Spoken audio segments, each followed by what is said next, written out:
I'm Kyana Brathwaite, and this is Planets and Profit, Business Astrology for Entrepreneurs.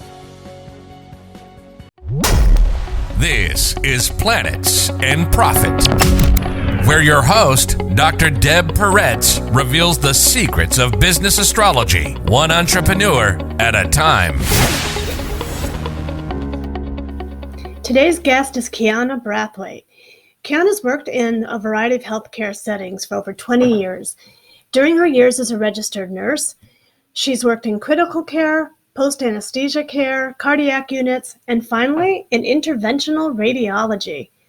Kyana's experience as a registered nurse provided her with the lens to see people and how they interact with illness, vulnerability, pain, and setbacks differently.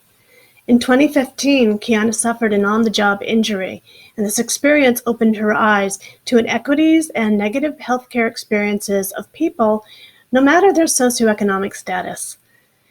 In 2016, she founded KB Calls, and it's a healthcare and planning services firm that fills the gaps between employee and employer understanding, benefits, engagement, and utilization.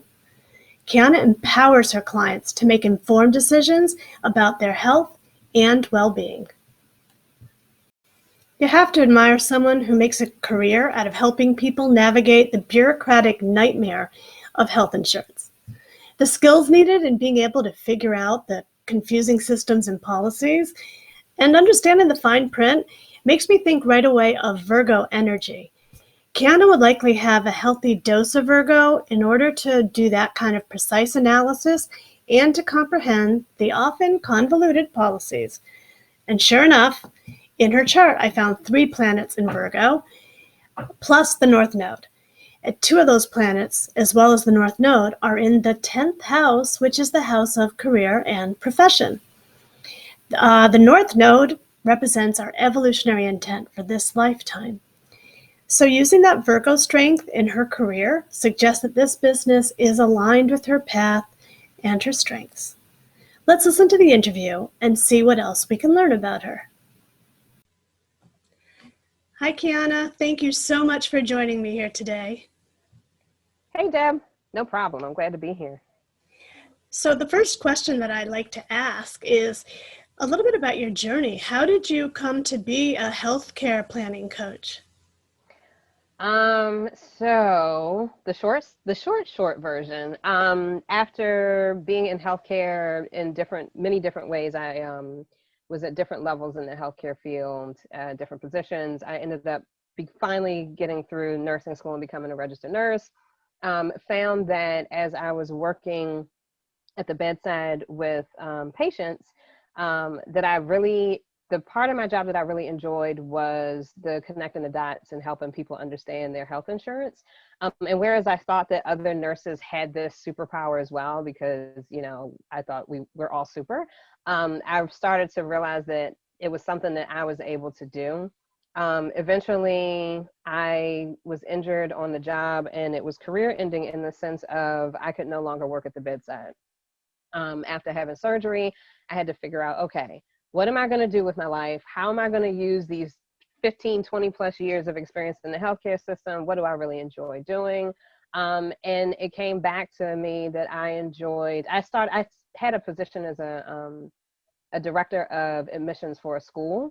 And I noticed that even though I was talking to them about the admissions process, somehow we always ended up talking about their health. And I was like, okay, I would talk to them about their insurance and this, that, and the third, and then they'd be like, oh, well, yeah, so about the admissions process. And I was like, oh, yeah, that, sure. So I went from lighting up and being very enthusiastic to wonk, wonk, wonk, wonk, and was terminated for that position. Thank the Lord for small mercies. And finally landed on, my husband told me, I had tried to get a job and have a degree and do what everybody else tells me to do and work for a company and retire and blah, blah, blah. And he was like, well, you tried it to do it that way twice and it didn't work out for you. You said you wanted to start a business a couple of years ago. Why don't you look into doing that? And with his insight and slight permission, I started on this entrepreneurial journey. I love that story, how you pivoted as a result of an injury. I mean, it's a great tale for resilience. Let me Thank ask, let me ask you this. How does it compare what you're doing now or even nursing? How does it compare with what you thought you might be when you were little? Or not even little, because we sometimes say, something like join the circus, but in high school or whatever, what did you think you were going to do as a career? Oh, in high school, I was going to be the first female Black entomologist slash marine biologist. That was my track. I had gone through a lot of pre-engineering programs just to get me ready for the science-based career that I was going into. And it's funny that the 40-something-year-old me thinks back to the 15-year-old me and even the 23-year-old me before I graduated from nursing school, 26 even. And I'm like, I'm nowhere near where I thought I would be. I mean, life looks nothing like I thought it would look. And I'm grateful for that. There was some bumps in the road, but it's an experience, and I'm enjoying myself. You did stick with the sciences though for a while. I You did, go to yes, nursing. yes. You're right, but just not in the way in which I had imagined that I was going to stick with the sciences. Entomology, that's bugs, right? Yes, it is. I loved bugs. I grew up in DC. They had a Smithsonian. The Smithsonian had these huge hissing cockroaches from Madagascar, and I would let them crawl all over me. And I was just like, yes, this is what I'm going to do. No. I'm sorry, I love that. Let me ask you, what aspects of your personality do you think support you in being a successful healthcare planning coach? In other words, what are some of your strengths in Mm. this particular field? So one of my strengths is truth, right? I always seek out the truth. And I recognize that truth looks very different for everybody. In the sense of there is a actual truth, but then there's your truth, right? The experience that you're having. And I try to really meet people where they are. And I take everybody as who they are. When there's definitely judgment, but more discernment, and leaning into feeling into what people are feeling and listening to the unsaid words and paying attention to the body language and the facial expressions. And then I love to detect things, right? So I love to do research and figure out and get to the bottom of and, reach whatever my outcome, result, or goal is. I love to, I'm ridiculous. It's like a dog looking for a bone when it comes to certain things. And I'm like, you can't get me off the trail once I'm on it.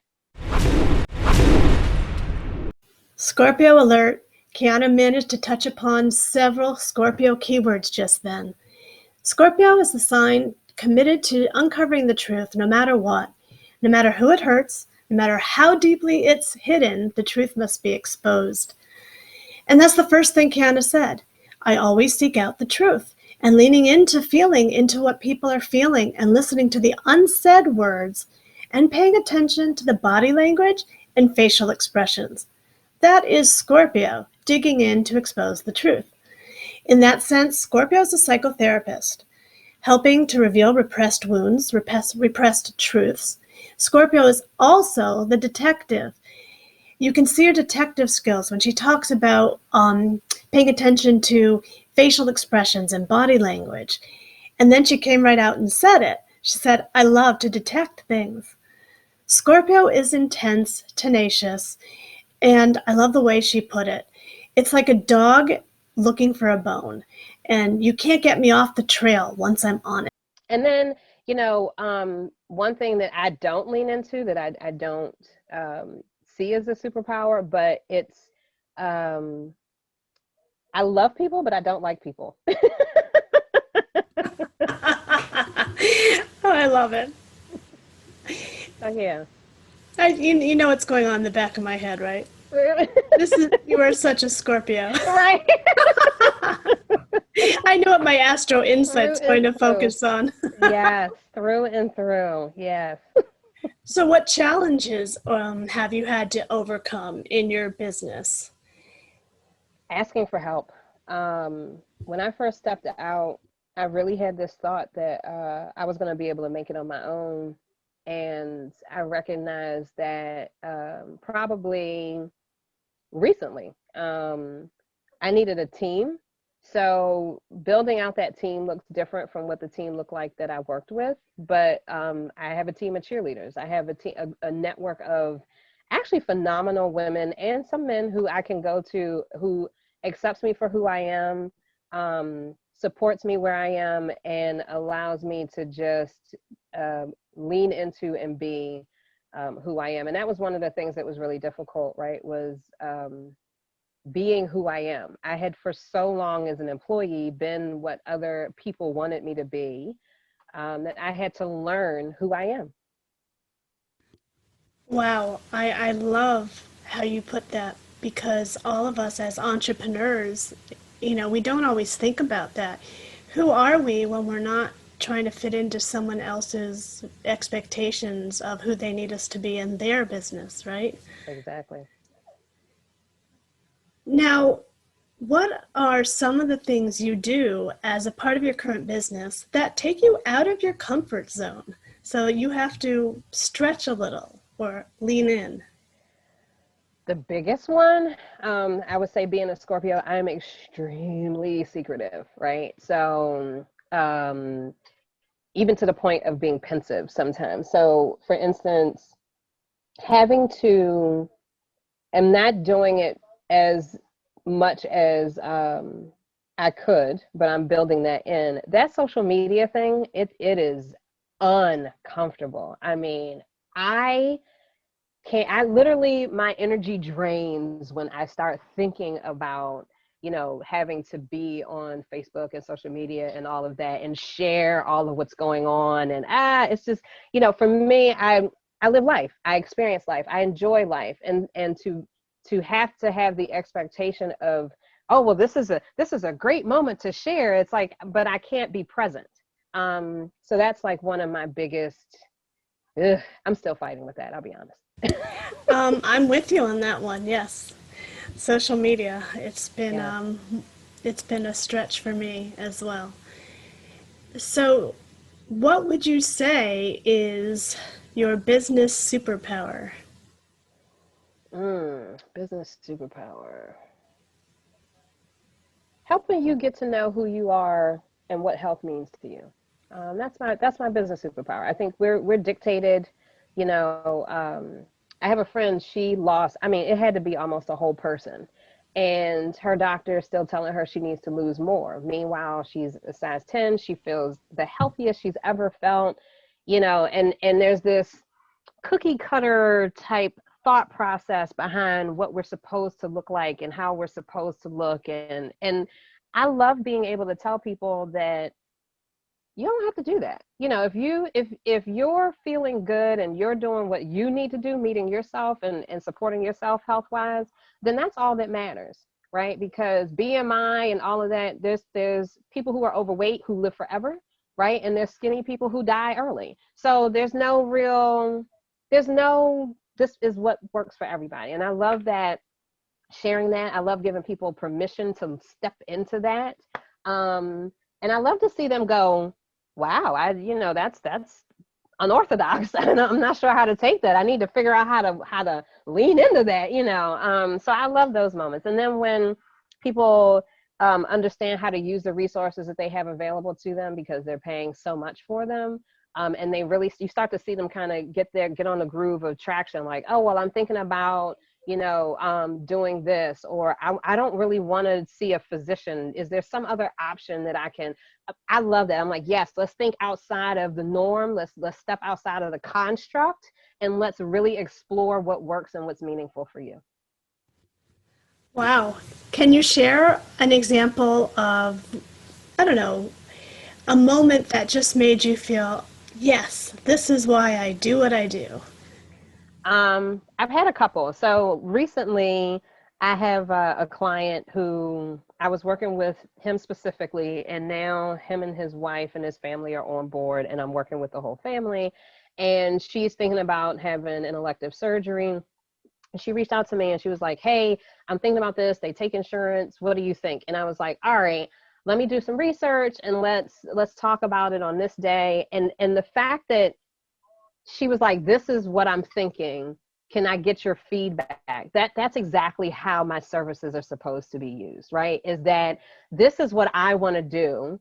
I'm not asking your permission. I want some input, right? I want to make sure that I'm asking the questions I need to ask, and then I'm looking at what I'm supposed to look at, because that's where the empowerment comes from. It's all about empowering people to move forward in their health.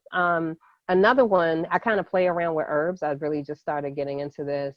And my daughter, she started her cycle a couple of years ago, and she was cramping real bad. And I went and just intuitively grabbed some things and made her a tea, and she went from, like, I call it channeling her inner Eeyore, to being like bubbly. And yes, and I was just like, it's that kind of stuff that really just, and my kids and my family, and even my friends recognize my love for doing things outside the box. Kyana just said, my love for doing things outside the box. And she said something similar earlier. She told a client, let's think outside the norm. Let's step outside of the construct. When I hear words like that, I think right away of Uranus, one of the rulers of Aquarius. This is the archetype of the rebel, the eccentric, the one who sees a better way and isn't afraid to break out of the mold to pursue that truth that they see. Kyana doesn't have any planets in Aquarius, but she does have a very prominent Uranus. It's part of a triple conjunction in Scorpio in the first house. Again, the first house is how you appear to the people you meet. It's your style, the picture painted by your actions, your choices. A conjunction is when planets are so close together that their energies merge. They're practically on top of each other in the chart. So these planets, they tend to work together and have an even stronger influence than they would by themselves. Well, Kyana has 3 planets on top of one another in Scorpio in that all-important first house. So it gives her a turbocharged Scorpio energy. The sun, her identity, is wrapped up with the rebel Uranus and Mercury, the thinker, the communicator. No wonder she often finds herself outside the box. And they trust me when I'm saying, this is what I'm doing. And they're like, oh, that makes sense. You're this, that, and the third. And can I have a blah, blah? And it just makes me, it lights me up. It really lights me up. I love it. So what 5 words would your clients use to describe you? Intuitive, pit bull, supportive, loyal, and tough. Awesome. I love it. I love the tough pit bull together with supportive and intuitive. What a great combination. But you're right, because sometimes we need the support and sometimes we need the kick in the pants, right? Yes, exactly. What is one goal that you have for 2021 coming up? To be honest, to have fun, right? My business wasn't fun for me for a while. And I've finally given myself permission to have fun in my business, to allow my business to unfold the way that it's going to unfold, but to also play around with hobbies that fulfill me, right? That allow me to fill my cup. And I wasn't doing that before. And to also not build my life around my business, but build my business around my life. What an important message for everyone to hear. I love it. So if people want to learn more about you and what you do, where should they go? And I will include any links in the show notes and description below.